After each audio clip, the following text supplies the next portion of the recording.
Look at this photograph. A 4-year-old girl sits alone on a wooden chair, white dress with elaborate embroidery, blonde ringlets carefully styled. Georgia Heat, August 1889. She stares past the camera lens with eyes that don't belong on a child's face. Eyes that have seen something. Eyes that have decided something. And if you look closely at this image, the one you're seeing right now, you'll understand why Dr. Rebecca Martinez couldn't stop examining it for 3 straight hours on a cold February morning in 2024, because something is very, very wrong with this picture. The climate-controlled vault beneath the Library of Congress smelled of preservation chemicals and century-old paper. Rebecca had cataloged estate donations for 23 years, long enough to distinguish a routine family album from something that demanded investigation, long enough to recognize when a photograph was hiding secrets. The cardboard box on her steel desk had arrived from rural Georgia 3 weeks earlier. Minimal documentation, no cover letter, just a shipping label with an attorney's office address and a handwritten notation. Whitmore Estate, Savannah, GA, 1889-1962. She lifted the first photograph, a wedding portrait, standard Victorian composition. The couple posed rigidly, their faces expressing the forced solemnity typical of long exposure times. Nothing unusual. She set it aside and reached for the next image. Plantation exteriors. The main house photographed from 3 different angles, each shot emphasizing the property's grandeur. White columns, manicured gardens, the visual vocabulary of Southern wealth. Routine, then group photographs. Families in their Sunday finest, arranged by height and social importance. Servants positioned at careful distances in the background. All exactly what she expected from post-Reconstruction Georgia estates. All perfectly normal, until her hand touched the photograph of the girl. Rebecca stopped breathing for a moment. The child sat completely alone in the frame. No parents standing protectively behind her chair. No siblings positioned beside her to suggest family bonds. No toys scattered at her feet to imply childhood playfulness. No decorative props. No flowers. No books. No dolls that Victorian photographers typically use to soften the formality of child portraits. Just a 4-year-old girl, a chair, and garden foliage deliberately blurred in the background by the photographer's focal choices. Rebecca brought the image directly under her desk lamp. The photograph quality was exceptional for 1889. The photographer had achieved remarkable clarity using what must have been a high-quality daguerreotype camera.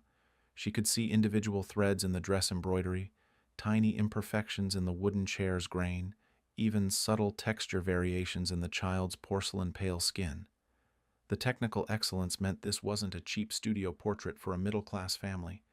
This was expensive photography, the kind wealthy families commissioned for important occasions. But what occasion required photographing a 4-year-old alone? Rebecca turned the photograph over carefully. On the back, someone had written in faded pencil, Eleanor Whitmore, age 4, August 17, 1889, Magnolia Grove. The handwriting was feminine, educated, precise.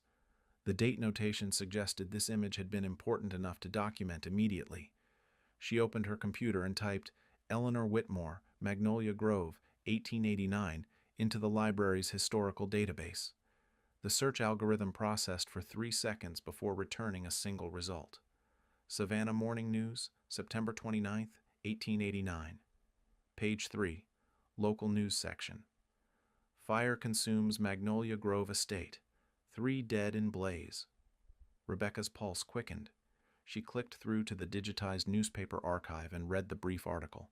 The Whitmore plantation, located 17 miles northwest of Savannah, had burned completely on September 28, 1889.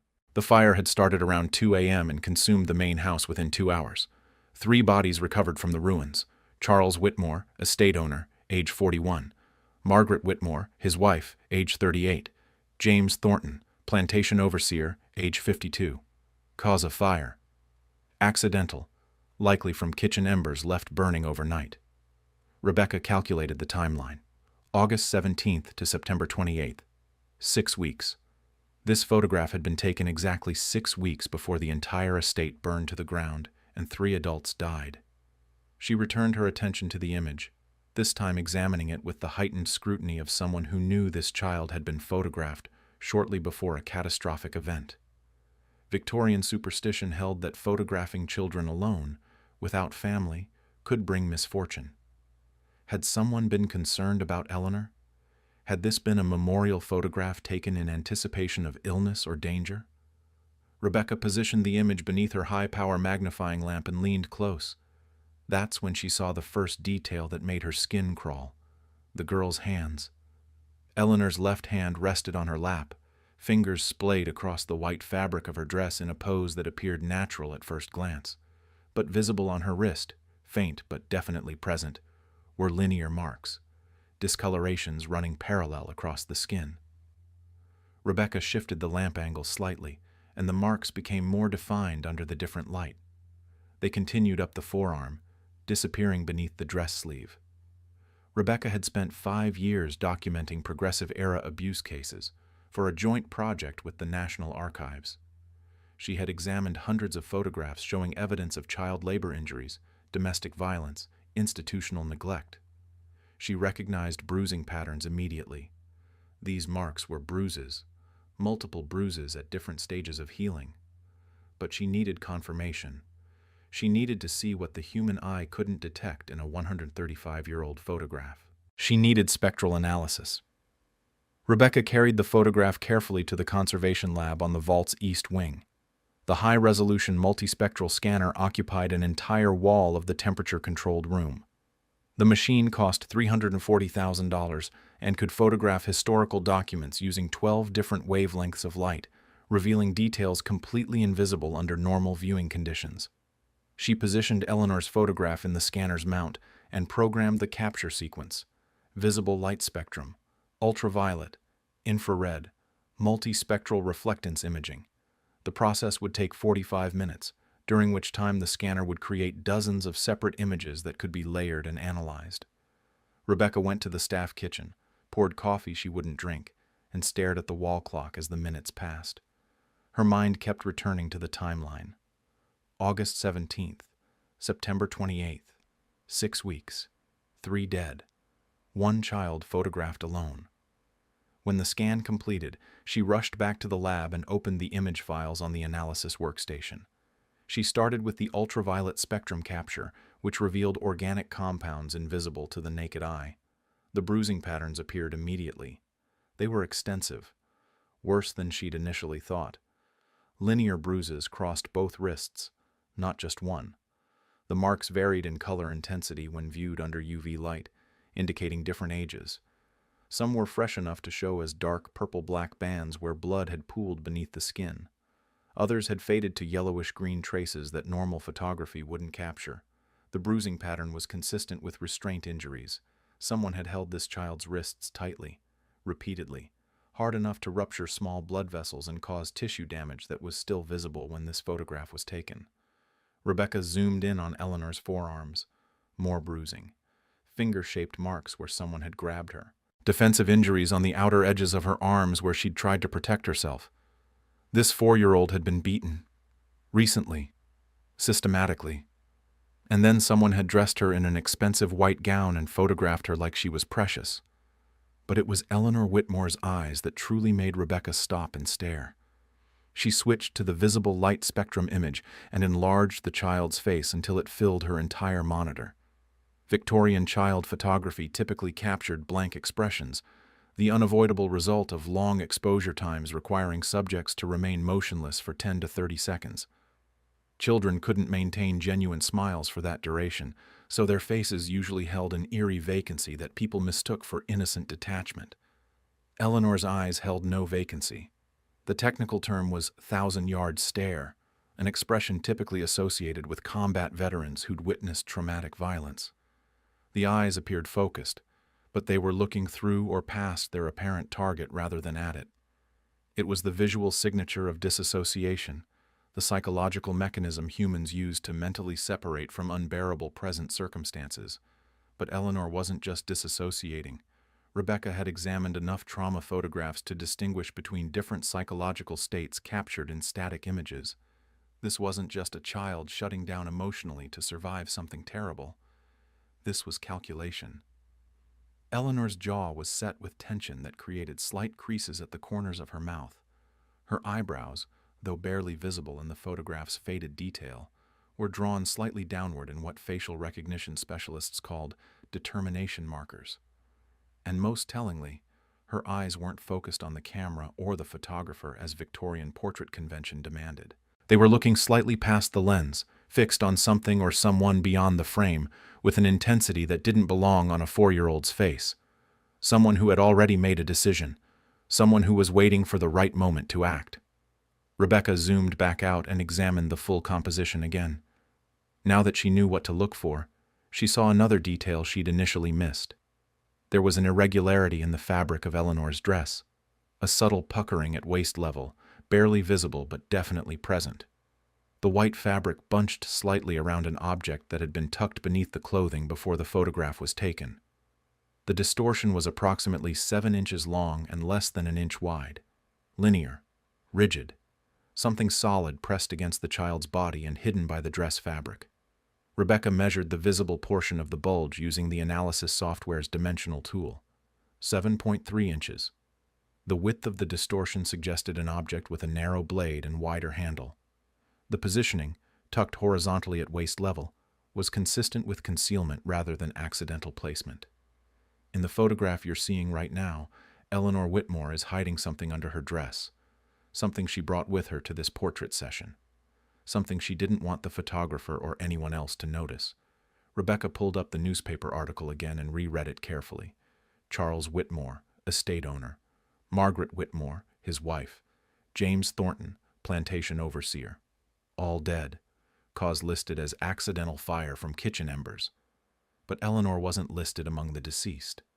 Rebecca expanded her search parameters and accessed Georgia's Consolidated Death Records database, which included digitized certificates from all counties between 1880 and 1920. She searched for Eleanor Whitmore with birth year estimated around 1885. No results. She removed the birth year filter and searched any Eleanor Whitmore who died between September 1889 and December 1890. Nothing. She broadened the search to include all southern states: Alabama, South Carolina, North Carolina, Florida, Louisiana, Mississippi, Tennessee. Still nothing.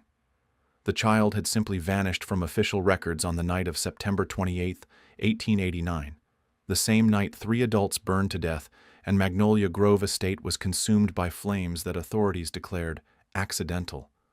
Rebecca stared at the photograph one final time before beginning her formal documentation. At the 4-year-old girl with the calculating stare and the hidden bruises. At the strange bulge beneath her expensive white dress, 7.3 inches long, positioned horizontally at waist level. At the expression of someone who had stopped being afraid and started planning revenge. What happened in the 6 weeks between August 17 and September 28? Why did Eleanor disappear from all historical records? What was she hiding under that dress? And why did 3 adults die in a fire that began simultaneously at multiple points throughout the house? A pattern forensic investigators wouldn't begin documenting as deliberate arson until decades later? Rebecca glanced at the grant proposal deadline marked on her wall calendar. The departmental budget meeting scheduled for 2 hours from now. The stack of 17 other estate donations waiting for initial cataloging on the shelves behind her desk. She opened a new research file in the library's case management system and titled it, Whitmore Investigation, Magnolia Grove Fire, 1889. Potential homicide. Child subject possibly involved.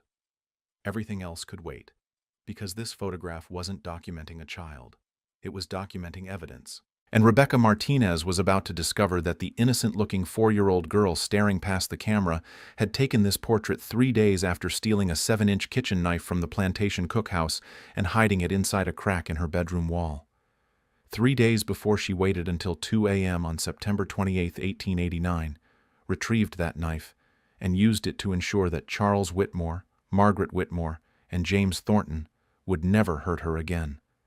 The photograph captured the moment between decision and action, the moment when Eleanor stopped being a victim and became something else entirely, something far more dangerous than anyone in 1889 Georgia could have possibly imagined. Before we continue with what Rebecca discovered next, I need to tell you something about infrared photography. When you shine infrared light through a 135-year-old photograph, you see things the original photographer deliberately tried to hide. Chemical compounds invisible to the human eye suddenly appear on the monitor. Blood, bruising, and in Eleanor Whitmore's case, evidence that would have sent someone to the gallows in 1889 if anyone had known to look for it. Rebecca returned to the conservation lab at 6:47 a.m. the following morning. She hadn't slept, couldn't sleep. The image of Eleanor's calculating stare had burned itself into her mind like a brand. She'd spent the previous evening in the library's reference section, pulling every document she could find related to Magnolia Grove, the Whitmore family, and the September 1889 fire. The details were sparse, deliberately sparse. Charles Whitmore had purchased the 847-acre property in 1882 for $23,000, a significant sum that suggested considerable wealth. Tax records listed him as a cotton broker with business connections throughout Savannah and Charleston. The estate employed 17 workers, though their names weren't recorded in any documentation Rebecca could access. Property inventories from the probate file listed furniture, livestock, farming equipment, standard Southern estate accounting, but there was no mention of Eleanor anywhere in the official records. No birth certificate on file with Chatham County. No baptismal records at any of the 3 churches serving the area. No documentation proving she'd ever legally existed. It was as if someone had systematically erased a 4-year-old child from history. Rebecca positioned Eleanor's photograph under the infrared imaging system, a different machine than the multispectral scanner she'd used yesterday. This equipment cost $180,000 and could detect chemical signatures through multiple layers of aged photographic emulsion. She programmed a deep penetration scan and watched the monitor as the image slowly materialized. The first thing that appeared was the knife. Under infrared light, the metal blade hidden beneath Eleanor's dress glowed white-hot on the screen. The fabric that had obscured it in visible light was essentially transparent to the infrared camera. Rebecca could see the entire weapon clearly now, 7.5 inches long, single-edged blade approximately 1 inch wide, wooden handle wrapped with what appeared to be cloth strips, probably to improve grip. The blade design matched common kitchen knives used in 1880s Southern estates for meat preparation. This wasn't a toy. This wasn't a prop accidentally captured in a photograph. This was a killing instrument, positioned horizontally against a 4-year-old's body, tucked carefully into a waistband or cloth belt beneath expensive white fabric. Eleanor Whitmore had concealed a weapon before this photograph was taken. She'd stood in front of a photographer, probably accompanied by adults, and successfully hidden a 7-inch knife beneath her dress without anyone noticing. That required planning, composure, and a level of deception that shouldn't be possible for someone her age. Rebecca adjusted the infrared filter settings and zoomed in on Eleanor's face. Under this spectrum of light, bruising patterns became even more visible. She could trace the exact placement of fingers on the child's wrists, adult-sized fingers that had gripped hard enough to rupture blood vessels. The bruising extended up both forearms in linear patterns consistent with defensive injuries. Eleanor had tried to protect herself, multiple times, recently, but it was what Rebecca found on Eleanor's neck that made her stop breathing. Barely visible under normal light, but clear as day under infrared imaging. Ligature marks, thin lines encircling the child's throat, hidden by the high collar of her dress and the photographer's deliberate choice of exposure. Someone had strangled this child. Not fatally, obviously. She was alive when the photograph was taken. But the marks indicated sustained pressure around the neck, attempted strangulation, or perhaps repeated attempts at choking her into submission. Rebecca's hands were shaking as she captured screenshots of the infrared images. She'd documented child abuse cases before, but always in a historical context, always safely distant from the actual violence. This felt different. This felt immediate.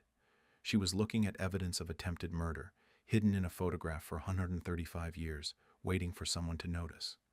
She switched to ultraviolet imaging and ran a chemical composition scan.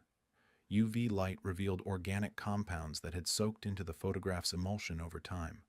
Blood proteins showed as distinctive fluorescent patterns under UV exposure. Rebecca programmed the analysis software to search for blood traces anywhere on Eleanor's clothing or skin. The results appeared after 30 seconds. Blood traces detected on both hands, small quantities, consistent with transfer from a cut or wound. The location of the traces suggested Eleanor had touched something bloody shortly before the photograph was taken. The blood wasn't hers. The pattern analysis indicated transfer rather than direct bleeding. Rebecca enlarged the image of Eleanor's right hand. Under UV light, tiny dark spots appeared on the fingertips and palm. Blood that had seeped into the photograph's chemical layers, invisible for over a century, but preserved by the daguerreotype process. Eleanor had blood on her hands when this portrait was taken. Someone else's blood. Rebecca pulled up the fire investigation report again, this time reading it with different eyes. The report, filed by Chatham County Sheriff's Department on October 3, 1889, stated that the fire began around 2 a.m. on September 28th. Neighbors reported seeing flames around 2:15 a.m. By the time volunteer firefighters arrived at 3:20 a.m., the main house had collapsed. 3 bodies were recovered the following day, badly burned but identifiable by clothing and jewelry. Charles Whitmore, age 41. Body found in second-floor bedroom, eastern wing. Margaret Whitmore, age 38. Body found in second-floor bedroom, eastern wing, same room as Charles. James Thornton, age 52. Body found in first-floor study, western wing. Rebecca noted the locations. The bodies were found in different sections of the house, not together, not attempting to escape, found in rooms where they'd presumably been when the fire started.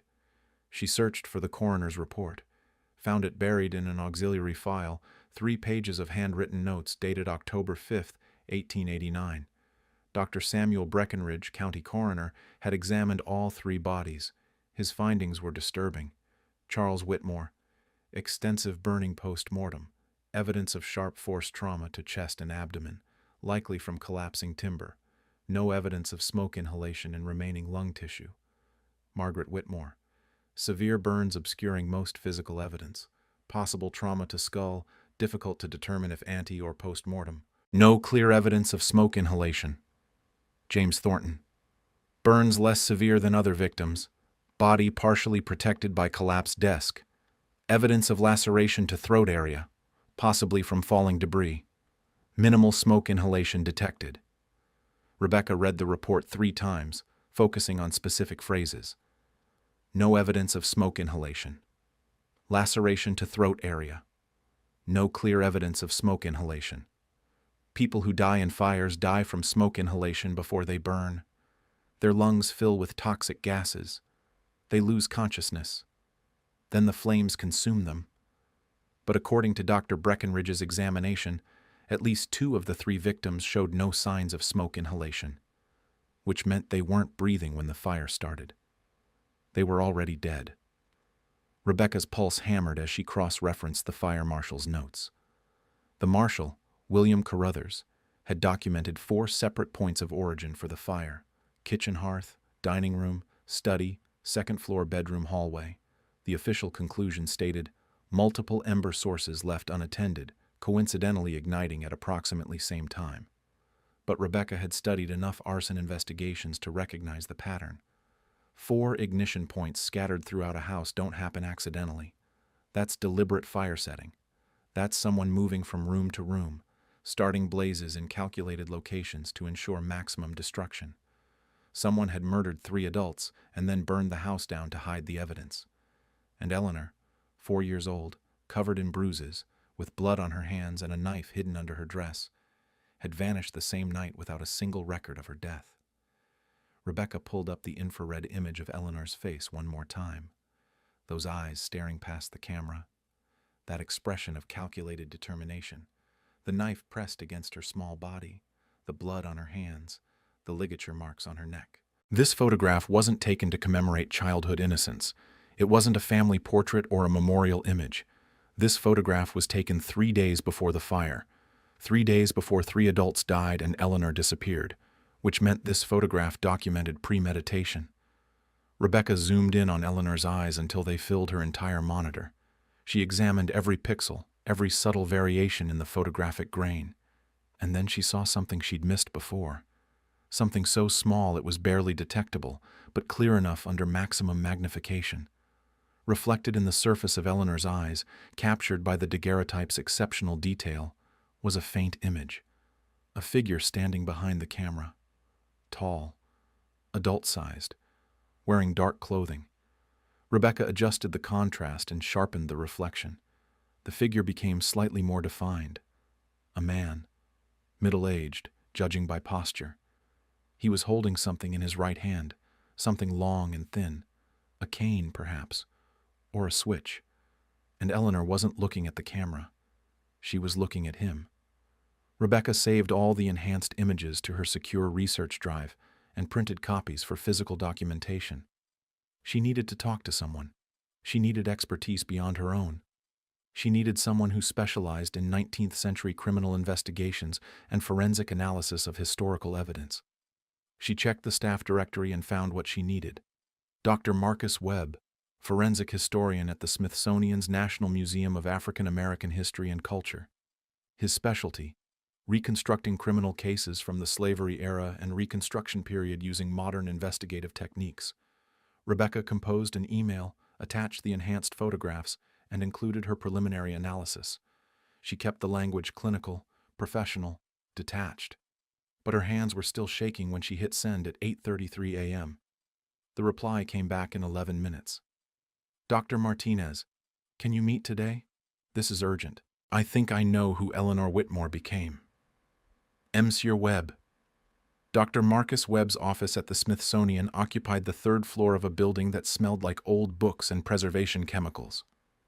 Rebecca arrived at 2:47 p.m., carrying a leather portfolio containing printouts of every enhanced image she'd created from Eleanor's photograph. Her hands hadn't stopped shaking since she'd received his email 7 hours earlier. I think I know who Eleanor Whitmore became. The words had been running through her mind on repeat during the entire metro ride from the Library of Congress. How could someone identify a 4-year-old child from 1889 using only a photograph? What records existed that she'd missed? And why had Webb sounded so urgent in his follow-up message requesting an immediate meeting? Webb's assistant led her through a maze of filing cabinets and archival boxes to a corner office with floor-to-ceiling windows overlooking the National Mall. Webb himself stood behind an enormous oak desk covered in documents, a man in his late 50s with silver hair and reading glasses pushed up onto his forehead. He looked like he hadn't slept either. Dr. Martinez. He extended his hand. Thank you for coming so quickly. Please sit down. We need to talk about what you found. Rebecca sat in the leather chair across from his desk and opened her portfolio. Your email said you know who Eleanor became. How is that possible? There are no records of her after August 1889. Webb pulled a manila folder from his desk drawer and placed it between them. That's because you've been searching for the wrong name. Eleanor Whitmore never existed in any legal sense. She wasn't the Whitmore family's daughter. She was their property. The words hit Rebecca like cold water. Their property? Charles and Margaret Whitmore purchased an enslaved child in Charleston in March 1885.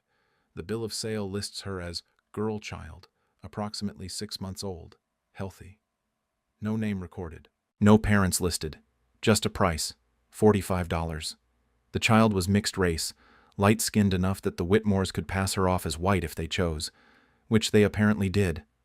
Webb opened the folder and withdrew a yellowed document protected in a plastic sleeve. Rebecca recognized the format immediately, a 19th century bill of sale, the kind that documented human beings as merchandise. The handwriting was faded but legible. The date, March 12, 1885. The seller, Thomas Braddock, slave broker, Charleston. The buyer, Charles Whitmore, Esquire, Savannah. Item sold, 1 female child, Negro white, age estimated 6 months, weight 14 pounds, good health, price $45 in USD. Rebecca stared at the document. Eleanor hadn't been the Whitmore's daughter. She'd been their slave, a child purchased at 6 months old and raised in a household that could legally own her, abuse her, do anything they wanted to her without consequences. And if she was bought in March 1885, that made her 4 years and 5 months old when the August 1889 photograph was taken. But slavery was abolished in 1865, Rebecca said. How was this sale even legal? Webb's expression darkened. It wasn't. But in rural areas of the Deep South, especially in wealthy households with connections to local law enforcement, illegal slavery persisted well into the 1890s. Sometimes it was called apprenticeship or custodial care. Sometimes families just kept enslaved people and relied on isolation and intimidation to prevent anyone from reporting it. The Whitmores owned 847 acres 17 miles from the nearest town. Who would know? Who would check? Rebecca thought about the ligature marks on Eleanor's neck, the defensive bruising on her arms, the knife hidden beneath her dress. A child who had been legally purchased as property at 6 months old and raised in a household where she had no rights, no protection, no hope of escape. "You said you know who she became," Rebecca pressed. "If she disappeared after the fire, how did you trace her?" Webb pulled another document from the folder. This one was a passenger manifest from the Atlantic and Gulf Railroad, dated October 3, 1889. He pointed to a name halfway down the handwritten list. Ellen Morrison, age listed as 8 years old, traveling alone from Savannah to Augusta. Ticket purchased with cash the morning of October 2nd, just 4 days after the Magnolia Grove fire. The ticket agent noted in the margin, "Child traveling unaccompanied, appeared frightened, but refused assistance." Rebecca leaned closer. 8 years old, not 4. Someone had deliberately added years to the child's age to avoid suspicion. An 8-year-old traveling alone might raise eyebrows, but a 4-year-old would trigger immediate intervention. "How do you know this Ellen Morrison was Eleanor Whitmore?" Webb withdrew a third document. "Because Ellen Morrison enrolled in the Augusta Colored School in November 1889, using documentation stating she was a freed slave orphan from Savannah. The school's registration records include physical descriptions. Listen to this: light-skinned, blonde hair, blue eyes, scars on both wrists consistent with restraint injuries, burns on left-hand fingers. Do you remember what you found in the UV imaging?" Rebecca's breath caught. "Blood traces on her hands. I thought it was transfer from touching something bloody." "It was," Webb said quietly, "but those burns came from something else, from setting fires." He laid out a newspaper clipping dated October 15, 1889. Savannah Morning News, page 7. The headline read, "New evidence in Magnolia Grove fire suggests deliberate arson." Rebecca read the article quickly. An anonymous witness had come forward 3 weeks after the fire, claiming to have seen a small figure in white clothing moving through the windows of Magnolia Grove at approximately 1:45 a.m. on September 28th, 15 minutes before the fire was first reported. The witness had assumed it was one of the family members unable to sleep, but the timeline didn't match. The fire started at 2 a.m. in 4 different locations. All 3 adult victims showed no signs of smoke inhalation, suggesting they were dead before the flames began. "She killed them first," Rebecca whispered. "Then she burned the house." Webb nodded. "The coroner's report you found contained details that were deliberately obscured in the official summary. I pulled the original autopsy notes from the county archives. Charles Whitmore had a laceration to the femoral artery, a deep cut that would cause rapid fatal blood loss. The coroner attributed it to falling timber, but the angle of the wound was upward, not downward. Someone had stabbed him in the leg and let him bleed out." Rebecca remembered the 7-inch kitchen knife hidden beneath Eleanor's dress in the photograph, the blade positioned against her small body, the blood on her hands. This wasn't just evidence of abuse. This was a murder weapon, concealed 3 days before she used it. "Margaret Whitmore," Webb continued, "had trauma to the base of her skull consistent with being struck from behind by a blunt object. The coroner noted splinters of wood embedded in the wound, which matched samples from a walking cane found in the debris. Charles Whitmore's walking cane. Eleanor knew where it was. She used it to kill Margaret while the woman slept." "And James Thornton?" Webb's expression grew even grimmer. "Throat laceration. Clean cut severing the carotid artery. Same 7-inch blade, most likely. He was found in the first-floor study, which means Eleanor went there first or last. Either way, she was systematic. She moved through that house, killing 3 adults with calm precision, then set fires in 4 locations to destroy the evidence." Rebecca thought about Eleanor's eyes in the photograph. That calculated expression. That 1,000-yard stare. This wasn't rage. This wasn't panic. This was premeditated murder executed by a 4-year-old child who had been systematically tortured until she stopped being a victim and became something else entirely. The school records, Rebecca said. What happened to Ellen Morrison after she enrolled? Webb pulled out a thick stack of documents bound with string.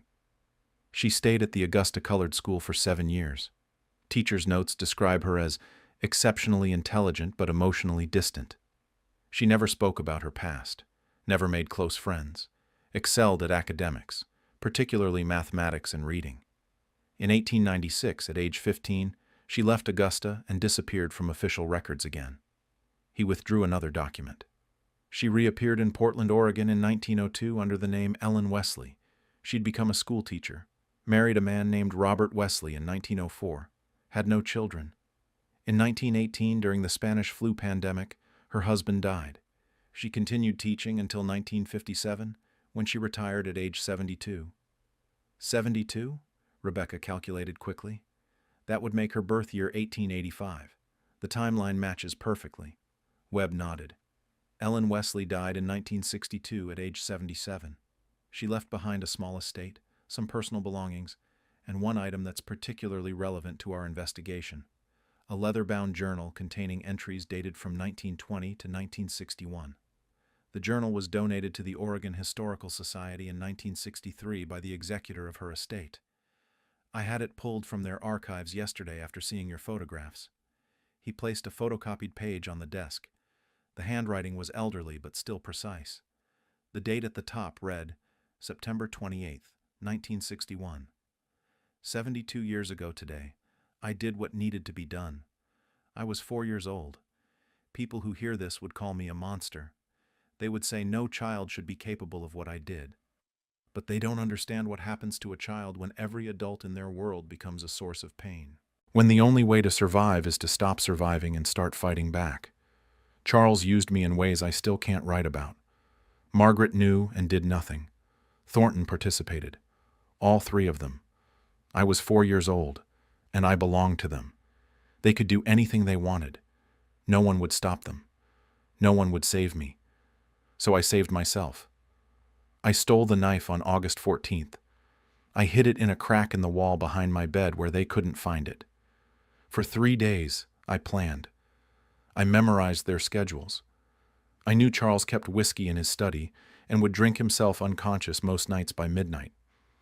I knew Margaret took laudanum for her nerves and would be in a deep sleep by 1 a.m. I knew Thornton worked late in the study filing reports. On August 17th, they dressed me in white and took me to a photographer. I carried the knife with me that day beneath my dress. I wanted to remind myself why I was doing this. I wanted that reminder captured forever. When I looked at the camera, I wasn't looking at the photographer. I was looking at Charles, who stood behind him holding his cane. The same cane he used to beat me. The same cane I would use to kill Margaret. I waited 11 more days. I needed to be sure. I needed to be ready. On September 28, 1889, at exactly 1:30 a.m., I retrieved the knife. I went to Charles's study first. He was passed out in his chair, whiskey bottle empty beside him. I cut his leg where I'd seen butchers cut meat, deep, where the blood pumps fast. He woke up for a moment, looked at me, didn't even try to stop me. I think he knew he deserved it. Margaret was next. I took Charles's cane and hit her while she slept. Once. She didn't wake up. I don't know if she died immediately. I didn't wait to check. Thornton heard something. He was coming out of his bedroom when I found him. He said my name. Not Eleanor. They never called me that. He said girl, like always. I cut his throat before he could say anything else. Then I set the fires. Kitchen hearth first. Easy, just scattered the embers. Dining room curtains second. Study papers third. Upstairs hallway runner last. I made sure each fire caught before moving to the next location. I walked out the front door at 1:58 a.m. Magnolia Grove was burning behind me. I walked 17 miles to Savannah through the dark. I had $5 I'd stolen from Charles's desk. I used it to buy a train ticket to Augusta and told them my name was Ellen Morrison. I was 4 years old when I killed 3 adults and burned down the house where I'd been enslaved. People would call me evil. People would say I was born wrong. But I know the truth. I wasn't born a killer. They made me one. And I've never once regretted what I did. Rebecca sat in silence after Webb finished reading.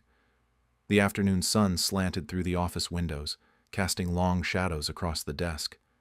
Outside, tourists walked along the National Mall, taking photographs, eating ice cream, living normal lives in a world that had no idea what had happened at Magnolia Grove 135 years ago. Eleanor Whitmore had been 4 years old when she committed premeditated murder. 4 years old when she planned and executed 3 killings with methodical precision. 4 years old when she set fire to the house and walked 17 miles through the Georgia night to catch a train to a new life. And she'd lived with that secret for 73 years, teaching school, marrying, growing old in Oregon, never telling anyone until she wrote it down in a journal 1 year before she died. "What do we do with this information?" Rebecca asked finally. Webb leaned back in his chair and removed his glasses. "That's the question, isn't it? Legally, everyone involved is dead. There's no one to prosecute, no justice to seek. The case is 135 years old. But historically, this changes our understanding of child psychology, trauma response, and the hidden violence of illegal slavery that persisted long after abolition." He gestured to the photograph of Eleanor that Rebecca had brought. "This image documents a child in the final stages of planning a triple homicide. It's evidence of premeditation from someone who shouldn't have been psychologically capable of it. But more than that, it's evidence of what human beings become when they're systematically brutalized with no hope of rescue." Rebecca looked at Eleanor's face in the photograph one more time. Those calculating eyes, that hidden knife, that expression of someone who had stopped being afraid and started planning revenge. "She survived," Rebecca said quietly. "She got out, made a new life, became a teacher. She spent her adulthood educating children, protecting them in the ways she'd never been protected." "She did," Webb agreed. Ellen Wesley was, by all accounts, a dedicated teacher, beloved by students, respected by colleagues. No one suspected she'd killed 3 people at age 4. No one knew she'd been enslaved in an era when slavery was supposed to be over. She buried that trauma so deep it took until the last year of her life to write it down. Rebecca gathered her documents and stood to leave. Her mind was already spinning with the next steps, documenting the evidence, writing the historical analysis, preparing the case study that would eventually become part of the academic record. But one question remained. "That journal," she said, "the one Ellen Wesley left behind, is there anything else in it? Anything about the years between 1889 and 1961? Webb opened the folder one final time and withdrew a single photocopied page. The handwriting was the same, but the date was different. December 3rd, 1920. "I dream about them sometimes. Not nightmares, memories. I remember the weight of the knife in my hand, the warmth of the blood, the smell of smoke. I remember walking away from that house and not looking back. Some people would say I should feel guilty, that I should spend my life repenting for what I did at 4 years old. But how do you repent for survival? How do you apologize for refusing to die?" Rebecca read the words twice before handing the page back. She understood now why Webb had been so urgent in his email.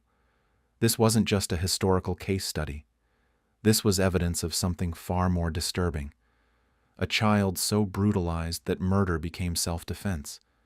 A 4-year-old who had been forced to choose between dying slowly at the hands of her owners or killing them first.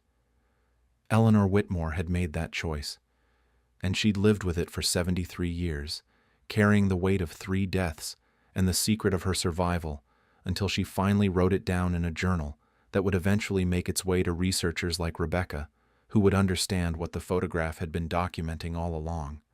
Not innocence, not childhood, but the moment between victimhood and vengeance, captured by a daguerreotype camera on August 17, 1889, and preserved for 135 years until someone finally looked closely enough to see the truth hidden in a 4-year-old's eyes. 3 months after discovering Eleanor Whitmore's photograph, Rebecca Martinez stood in a cemetery in Portland, Oregon, staring at a headstone that read, Ellen Morrison Wesley, 1885–1962, beloved teacher and friend. The March rain fell steadily, soaking through her jacket and plastering her hair to her face. She'd flown across the country with a single carry-on bag and a leather portfolio containing copies of everything she'd found. The photograph, the bill of sale, the journal entries, the coroner's reports, the passenger manifest. Every piece of evidence that documented how a 4-year-old enslaved child had become a triple murderer and then disappeared into history, living 73 years under a false name before finally writing down the truth 1 year before she died. Webb had offered to come with her, but Rebecca needed to make this trip alone. She needed to stand at Ellen's grave and reconcile what she knew with what she felt. Because the story they'd uncovered wasn't just historical documentation. It was a moral question that had been keeping her awake at night for 3 months. Was Eleanor Whitmore a murderer, or was she a survivor? Rebecca crouched down and placed her hand on the wet granite headstone. 77 years old when she died. A respected teacher who'd educated hundreds of children over a 40-year career. A widow who'd never remarried after losing her husband to influenza. A woman who, by all accounts, had been kind, dedicated, and deeply committed to protecting the children in her care. A woman who'd killed 3 people at age 4 and never regretted it. I had to come, Rebecca said quietly to the headstone, feeling foolish but needing to speak anyway. I had to see where you ended up, after everything you survived, after everything you did.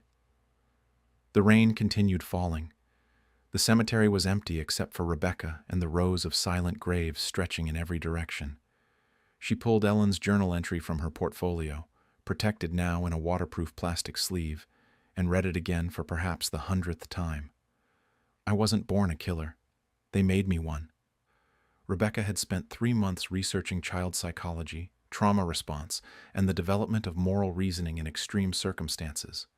She'd consulted with forensic psychologists, child development specialists, and historians who specialized in slavery-era abuse documentation. Every expert she'd spoken to had reached the same conclusion.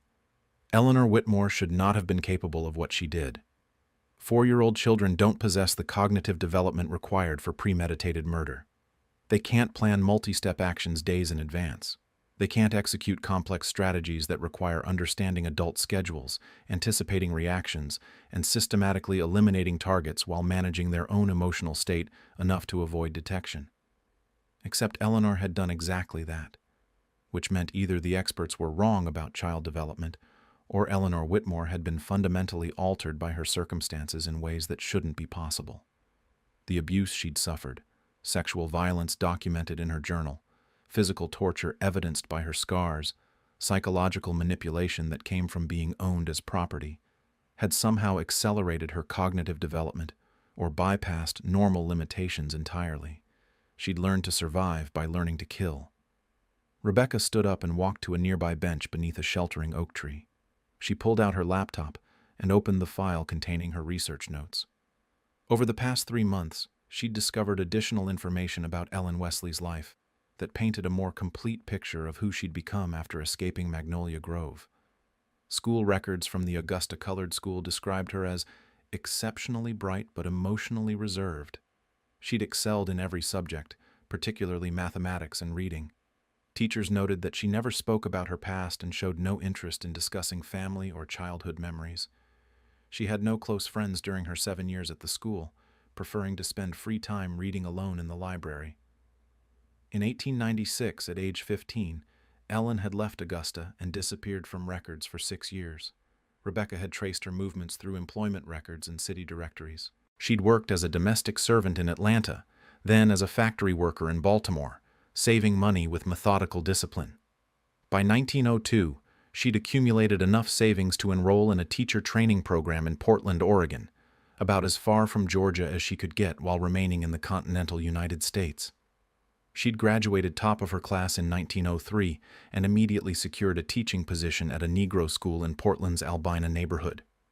For the next 40 years, she'd taught elementary school, educating generations of black children who'd migrated from the South, seeking better opportunities in the West. Former students whom Rebecca had managed to contact described Mrs. Wesley as strict but caring, demanding but fair. She expected excellence from everyone, one former student, now in his 80s, had told Rebecca during a phone interview. But she also protected us fiercely. If anyone outside the school tried to hurt one of her students, Mrs. Wesley would intervene immediately.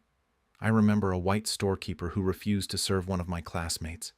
Mrs. Wesley went to that store and argued with him for 30 minutes until he apologized. She wasn't afraid of anyone. Rebecca had also found evidence of Ellen's activism in local archives. She'd been involved in the Portland NAACP chapter, advocating for better educational resources for Negro schools. She'd organized fundraisers for scholarships. She'd written letters to city council members demanding equal treatment. She'd testified before the state legislature about discriminatory funding policies. Ellen Morrison Wesley had spent her adult life protecting children and fighting against systemic injustice. The same woman who'd murdered 3 people at age 4 had dedicated 73 years to ensuring other children didn't suffer the way she had. Rebecca closed her laptop and looked back at the headstone. The rain was beginning to ease, sunlight breaking through the clouds in narrow shafts that illuminated patches of wet grass between the graves. She thought about the photograph again. Eleanor's face. Those eyes staring past the camera at Charles Whitmore standing behind the photographer, holding his cane. The knife hidden beneath her dress. The blood already on her hands from sharpening the blade. The bruises barely concealed by expensive white fabric. That photograph had captured the moment between victimhood and vengeance. But it had also captured something else. Something Rebecca had only recently begun to understand after 3 months of research and reflection. It had captured determination. Not rage, not panic, not even fear. Just cold, calculated determination from someone who'd already decided that surviving meant fighting back, and fighting back meant killing the people who owned her. Rebecca pulled out one final document from her portfolio. This one she'd received only last week, forwarded by Webb after he'd made contact with the Oregon Historical Society. It was another journal entry, dated June 15, 1957, 3 months before Ellen Wesley retired from teaching. Today was my last day in the classroom. 40 years of teaching. Hundreds of students. Some of them will remember me, I suppose. Most won't. That's all right. I didn't do this to be remembered. I did it because every child I taught was a child I could protect. Every student who graduated was someone who escaped the kind of childhood I had. Every young person I helped advocate for was a life I could save in ways I couldn't save my own. People talk about redemption like it's something you can achieve, like you can do enough good deeds to balance the scales. But that's not how it works. You don't redeem murder. You can't undo taking 3 lives, even if they deserved it. What you can do is refuse to let their evil define your entire existence.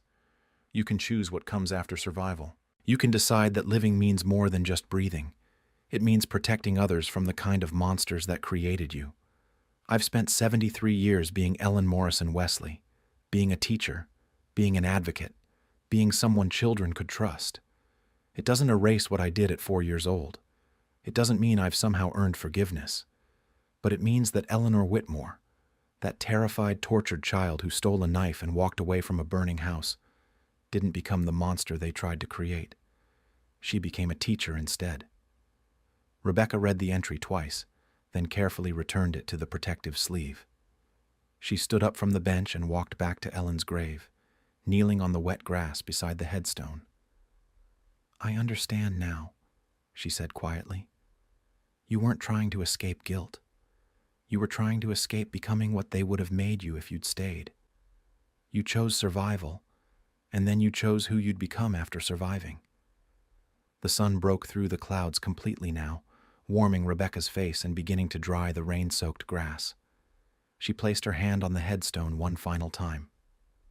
"The world needs to know your story," she said, "not because it excuses what you did, but because it explains what happens when children are brutalized with no hope of rescue.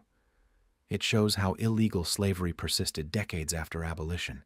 It documents the psychology of survival in impossible circumstances. And it proves that even someone forced to commit terrible acts at 4 years old can still choose to spend the rest of their life protecting others. Rebecca stood and gathered her belongings. She had a flight back to Washington, D.C. in 4 hours. She had a meeting with the Library of Congress Board of Directors in 2 days to present her findings. She had an academic paper to finish writing and a book proposal to submit to publishers who specialized in historical true crime. But more than that, she had a responsibility. The photograph of Eleanor Whitmore would eventually be displayed in the Library of Congress exhibition on hidden histories of American slavery. Ellen Wesley's journal would be archived and made available to researchers studying child psychology and trauma response. The full story, from the bill of sale in Charleston to the quiet grave in Portland, would become part of the historical record. Because Eleanor Whitmore's story wasn't just about murder.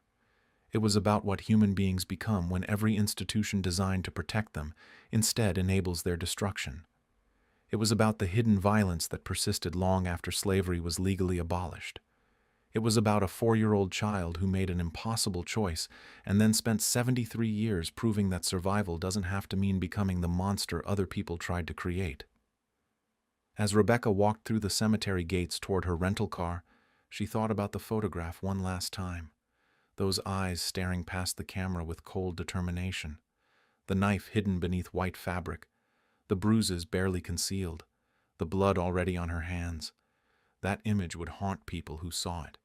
It would force uncomfortable questions about justice, morality, childhood, and the nature of evil. It would challenge every assumption about what children are capable of and what circumstances might drive someone to kill. But Rebecca hoped it would also force people to ask a different question. If you were 4 years old and owned as property by people who tortured you daily with no hope of rescue, what would you have done? Would you have waited to die slowly? Or would you have picked up the knife? Eleanor Whitmore made her choice on September 28, 1889. And 73 years later, as she died quietly in her sleep at age 77, surrounded by letters from former students thanking her for changing their lives, perhaps she'd finally found peace with that decision. Not redemption, not forgiveness, not absolution. Just peace. The photograph remains in the Library of Congress archives today, cataloged as Child Portrait, 1889, Georgia. If you look closely at those eyes, you can still see what Rebecca Martinez saw 3 months ago in that climate-controlled vault beneath Capitol Hill. Not innocence, not childhood, not the vacant stare of a Victorian-era portrait, but the calculated determination of someone who'd already decided that surviving meant refusing to die slowly, and was simply waiting for the right moment to act. The moment captured on August 17, 1889, 3 days after stealing a knife and 11 days before using it. The moment between victimhood and vengeance. The moment that changed Eleanor Whitmore into Ellen Wesley and saved her life.